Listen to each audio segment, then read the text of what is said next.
Hey everyone, welcome back for another deep dive. Mm. Today we're going to be looking at some really interesting perspectives on Christmas and interfaith relations. Yeah. You sent over this lecture by Islamic scholar Numan Ali Khan, Yeah. and his approach to kind of bridging traditional Islamic teachings with, the modern world is really insightful. It really is. I mean, yeah, what's so interesting about him is he doesn't really tell you what to think. Right. He encourages you to understand the why behind the Quran's teachings. Yeah. And in this lecture specifically, he talks about how to navigate the holidays as a Muslim, Yeah. especially when you're living in a predominantly Christian society. It's such a tricky thing, right? Because Yeah. on the one hand, you want to be respectful of your friends and your neighbors and their traditions. Of course. But on the other hand, you don't want to compromise your own beliefs. Yeah. And Khan actually speaks to this tension. Yeah. And he draws on his own experiences, as Yeah. a Muslim living in America. He makes a really interesting point about this subtle pressure to assimilate, Right. especially during the holidays, Yeah. when you're just surrounded by all these decorations and Christmas music and Christmas greetings everywhere you go. Yeah. You know, it's easy to feel like you have to participate just to fit in. Totally. And that's where he brings in this idea of cultural dominance. Yeah. How the values and celebrations of powerful cultures can sometimes overshadow those of less dominant ones. You see it everywhere, right? I mean, American music, fashion movies, Everywhere. they're globally popular. Really? And, there's nothing wrong with enjoying those things. Of course. But Khan's point is that we need to be mindful of how they might be shaping our thinking, Yes. even subconsciously. Yeah. He actually uses this term called the colonized mind Oh, to describe it. that's heavy. It is. And it's basically, this idea that we can unconsciously internalize the values and beliefs of the dominant culture, even if they clash with our own traditions. Yeah. And it's not just about outward behavior. Yeah. It's about the way we see ourselves, the way we see the world around us. That really resonates with me. I mean, it makes me think about how easy it is to accept certain portrayals of Muslims in the media without even questioning them. Absolutely. Or, even something as simple as fashion. Like, Yeah. we might unconsciously adopt certain trends without thinking about where they came from or what they represent. Exactly. And when you apply this to the context of Christmas, Yeah. Khan argues that participating in the celebration, even superficially, can be problematic because it goes against the Quran's teachings about the nature of God Okay. and the role of prophets. Okay. Specifically, he points to the Quran's clear stance on the oneness of God, Yeah. which directly challenges the Christian belief in the divinity of Jesus. So how does Khan suggest Muslims reconcile the Quran's emphasis on having good relations with Christians with the theological differences that Christmas brings up? So he argues that true kindness lies in staying true to your beliefs Okay. and respectfully communicating them. Okay. And he uses this really powerful analogy to illustrate this. Okay. He asks you to imagine if someone was celebrating lies about Prophet Muhammad, Right. would you as a Muslim participate? Right. And he uses this to highlight the depth of the theological conflict Yeah. that's at play for Muslims when it comes to Christmas. That's a really thought-provoking analogy. Yeah. I mean, it helps me understand the perspective of someone who sees participating in Christmas as compromising their core belief. Exactly. And he actually draws a fascinating parallel Okay. between this and the story of the people of the cave, Okay. which is mentioned in Surah Al-Kahf in the Quran. Yeah. And in this story, you have this group of young men Right. who believed in one God, Okay. and they sought refuge in a cave Okay. to escape persecution from those who worshipped idols, Right. and they stood firm in their faith, Yeah. even under immense pressure to conform. So Khan uses this story to illustrate the importance of standing up for your beliefs even when it's difficult. So he's drawing a connection between the pressure faced by the people of the cave and the pressure that Muslims might feel to participate in Christmas celebrations. Exactly. Wow. And it's interesting because he doesn't frame it as a choice between being kind to your Christian friends Right. and upholding your Islamic beliefs. Yeah. He argues that true kindness lies in authenticity and respectful communication. That's a really nuanced perspective. It is. It's not about shutting people out. Yeah. It's about navigating these complexities with grace and understanding. Yes. But I imagine this can be especially challenging for young Muslims Of course. who are surrounded by Christmas festivities Yeah. and might feel torn between belonging and staying true to their faith. Absolutely. And Khan doesn't shy away from this either. Yeah. He acknowledges the internal struggle Yeah. that young Muslims, especially those living in predominantly Christian societies, Yeah. can experience during the holidays. Right. And he really emphasizes the importance of instilling confidence Yeah. in young people about their beliefs, Okay. helping them to see their faith as a source of strength and individuality Yeah. rather than something to be ashamed of. So how does he suggest parents and educators approach this? He believes it starts with fostering a deep understanding Okay. of Islamic teachings. Yeah. He talks about going beyond just the rituals and practices Right. and really exploring the why behind them. Okay. He encourages parents to talk to their children Yeah. about the Quran's perspective on God prophets Yeah. and the importance of staying true to your beliefs even when it's difficult. It's about equipping them with the knowledge and the confidence to Yes. navigate these complex situations on their own. Exactly. And it's also about creating a strong sense of community and belonging Right. within the Muslim faith Okay. so that young people feel supported and understood. Yeah. Khan argues that when you have that solid foundation, it makes it easier to interact with other cultures and traditions Right. without feeling like you have to compromise your own beliefs. I love that approach. Yeah. It's not about isolation. Right. It's about empowerment. Yes. It's about recognizing that faith isn't just about what you do. Yeah. It's about who you are. Absolutely. Yeah. And that brings up another fascinating point that Khan makes, Okay. this idea of the power of belief. Okay. He argues that when you have a strong belief system, Yeah. it can guide you even when you make mistakes. So it's not about being perfect. No. It's about having that inner compass to guide you through those challenging situations. Exactly. And it's interesting because he brings in another story from the Quran to illustrate this point. Oh. The story of Adam and Eve. Okay. He talks about how even though they made a mistake, Yeah. they repented and sought forgiveness from God. Right.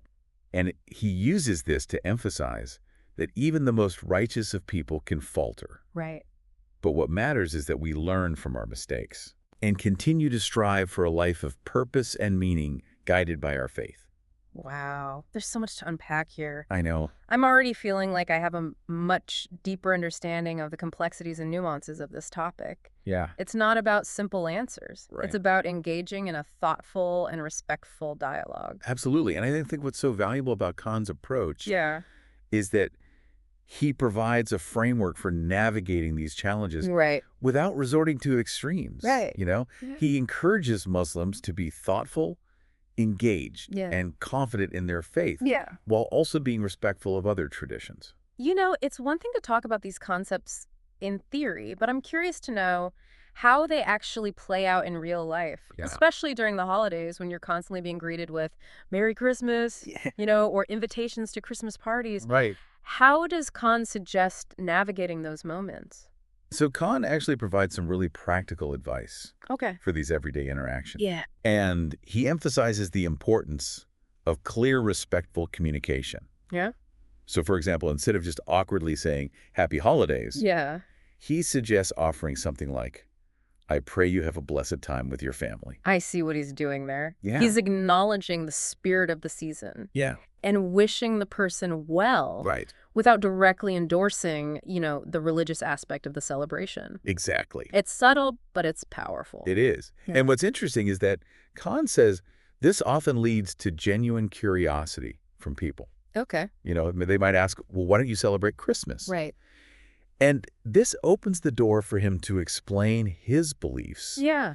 in a way that's both informative and respectful. So instead of it being a source of tension, it becomes an opportunity for dialogue Exactly. and understanding. Yeah, Khan actually shares a personal anecdote Okay. about how he responds to invitations to Christmas parties Okay. where alcohol is being served. And he compares it to, a Muslim being invited to a party and choosing not to drink the alcohol, Okay. even though everyone else is. Right. He might still attend the party, Yeah. enjoy the company of his friends, Yeah. but he wouldn't feel obligated to partake in something Right. that goes against his beliefs. That's a great analogy. Yeah. It highlights the idea that you can participate in social gatherings Yeah. and be respectful of other people's choices Exactly. without compromising your own principles. Right. And it's important to note that Khan isn't advocating for complete separation. Right. He says you can still enjoy the festive atmosphere. Okay. The time spent with family and friends. Yeah. You can even exchange gifts, but Yeah. without engaging in the religious aspects of this celebration. It's about finding that sweet spot Yes, between engagement and awareness of your boundaries. exactly. And I imagine this can be especially challenging for parents Oh, absolutely. who are trying to raise their children with a strong Islamic identity, Yeah. while also allowing them to navigate the cultural norms Yeah. of a predominantly Christian society. Khan acknowledges the unique challenges that parents face, Right. especially when their children are exposed to Christmas at school Yeah. and through their friends. Of course. And he emphasizes open and honest communication, Oh, okay. explaining the reasons behind their family's choices Yeah. in a way that children can understand. So it's not just about saying no to everything Christmas related. It's Yeah. about having age-appropriate conversations about their beliefs Exactly. and why they choose to celebrate certain holidays and not others. Yes. Yeah. Khan also suggests making Eid, Okay. the Muslim holiday that falls around the same time as Christmas, Right. a truly joyful and memorable experience for children. Okay.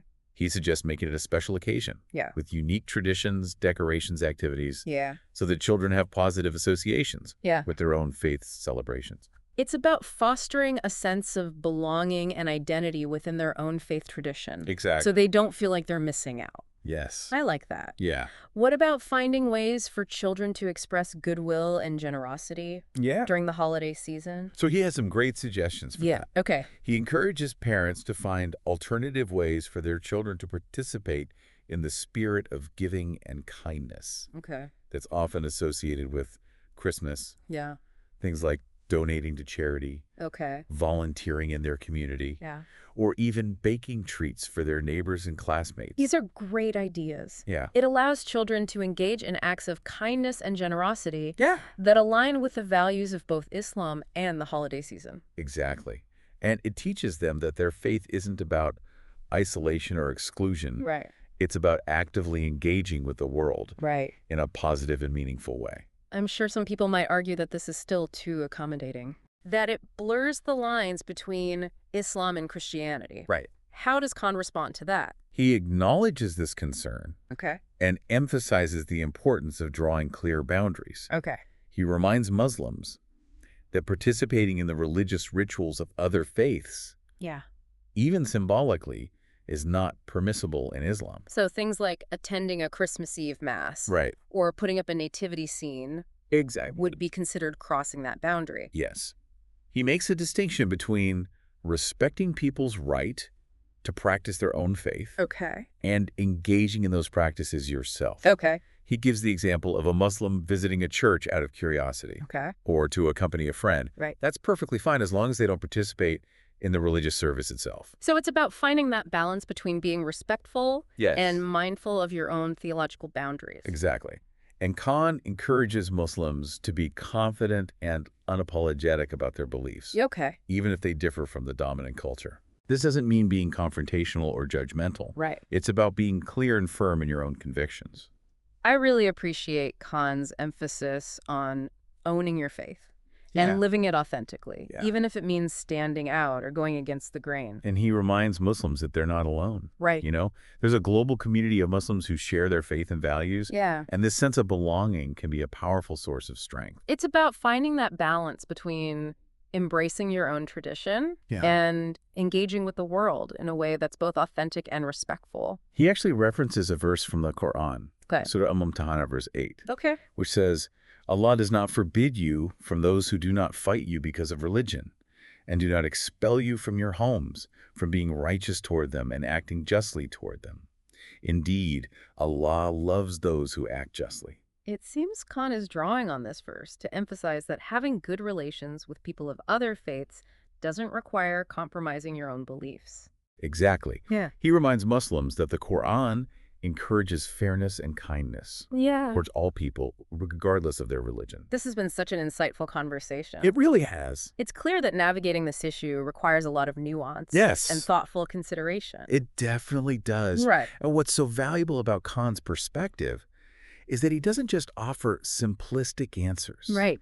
He encourages Muslims to engage with these complexities Right. and find solutions that are both true to their faith and respectful Yeah. of the diverse world we live in. I think one of the most important takeaways from Khan is that he really wants Muslims to think critically about the cultural and social forces that shape our worldviews. Yeah. And, that brings me back to his point about the colonized mind. Yeah. This idea that we can unconsciously adopt the values and beliefs of the dominant culture, Yeah. even when they conflict with our own. It's such a powerful concept. Yeah. And, Khan argues that this subtle form of assimilation can have a profound impact on how we see ourselves and how we see the world. Yeah. He uses the example of how Muslims might unconsciously internalize negative stereotypes Right. or feel pressured to downplay their religious identity just to fit in. It really makes you realize how important it is to be aware of these influences Right. and to actively challenge them. Yeah. But it's not about rejecting everything from the dominant culture. No, of course not. It's about being selective and intentional about what we choose to embrace. Yeah.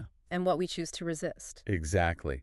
And Khan argues that this discerning approach is essential for preserving our own unique identities and traditions. Yeah. And he also reminds Muslims that true faith requires conviction, Okay. a willingness to stand up for your beliefs, Yeah. even when it's difficult or unpopular. And he emphasizes that this doesn't mean being disrespectful or judgmental towards others. No, not at all. It's about finding that balance. Yeah. Between holding on to your own truth while respecting the right of others to believe differently. Right. So how does Khan envision this playing out on a larger scale? Like, how can we create a society where people of different faiths can coexist harmoniously without compromising their own beliefs? Khan believes that interfaith dialogue and genuine engagement are crucial for fostering understanding and respect Okay. between different communities. So he's not just talking about tolerance. Right. He's talking about actively seeking to learn from and connect with people who hold different beliefs. Yeah. So it's about moving beyond just living alongside each other Yeah. and actually engaging in meaningful conversations about our faiths and values. Precisely. And Khan emphasizes that this requires humility Right. and a willingness to listen with an open mind and heart. Okay. He actually uses this beautiful analogy Okay. to illustrate this point. Okay. He talks about different paths leading up to the same mountaintop. Okay. We may be taking different routes, Yeah. but ultimately we're all striving for the same goal. Truth, meaning, and connection with the divine. I love that analogy. Yeah, It really captures that essence of unity in diversity. it does. But I imagine these conversations can be challenging, Oh, yeah. especially when there are real theological differences Right. between faiths. Yeah. So how does Khan suggest approaching those conversations? So he encourages Muslims to approach interfaith dialogue with sincerity, respect, Okay. and a genuine desire to understand the other person's perspective. Okay. It's not about trying to convert anyone Right. or prove that your beliefs are superior. Right. It's about building bridges Yeah. and finding common ground. So it's about recognizing the shared humanity Yeah. that binds us, Yeah, even when our religious beliefs differ. exactly. And Khan emphasizes that Muslims have a unique role to play Okay. in promoting interfaith harmony. Okay. He reminds them that Islam has a rich tradition of tolerance, compassion, and intellectual curiosity. Right. He challenges Muslims to embody these values. In their interactions with people of other faiths. So it's about being ambassadors of their faith. Exactly. Not just in a word, but in deed. He actually quotes a verse from the Quran, Okay. Surah Al-Ankabut, verse 46, Okay. which says, "And do not argue with the people of the scripture, except in a way that is best, except for those who commit injustice among them, and say, we believe in that which has been revealed to us and revealed to you, and our God and your God is one, and we are Muslims in submission to him." So it seems Khan is drawing on this verse to encourage respectful and constructive dialogue with people of other Abrahamic faiths. Yeah. It's about focusing on shared values and common ground Right. rather than getting bogged down in theological debates. Exactly. And I think what's so inspiring about Khan's message is that he doesn't just present Islam as like a set of beliefs or practices. Right. He presents it as a way of life, Yeah. a path of personal growth, social responsibility, Yeah. and spiritual fulfillment. It's about recognizing that faith is not just about what you believe, but about how you live your life Yeah. and interact with the world around you. Exactly. And I think that's a message that resonates with people of all faiths and backgrounds. Yeah. It's about embracing the richness and diversity of human experience while striving for understanding, compassion, and unity. Absolutely. So as we wrap up this deep dive into Nouman Ali Khan's perspective, I'm left with a sense of hope and possibility. Yeah. His insights really challenge us to think critically, engage authentically, and work together to create a world where people of all faiths can coexist harmoniously. I think that's a beautiful message to end on. It is. So thank you so much for joining us on this deep dive. Of course. And we'll see you next time for another fascinating exploration of ideas.